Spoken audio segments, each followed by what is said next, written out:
সকাল সকাল চলে আসলাম আমার মুরগিগুলাকে খাবার দেওয়ার জন্য। এই যে দেখতে পাচ্ছেন, এটাই হচ্ছে আমার মুরগির খামার।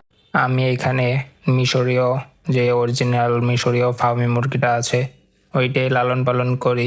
এখন ওদের খাওয়ার সময়, কারণ আমি সব সময় এক টাইম মুরগিগুলাকে খাবার দিয়ে থাকি। তাতে একটা সুবিধা হলো, মুরগিগুলা এক সময় অনেকগুলা খাবার খায় এবং অতি দ্রুত বেড়ে ওঠে। তাই আপনারা যারা মুরগি লালন পালন করেন, আপনারাও চেষ্টা করবেন মুরগিগুলাকে এক সময়, মানে যখনই যে কোনো একটা সময় খাবার দেওয়ার জন্য।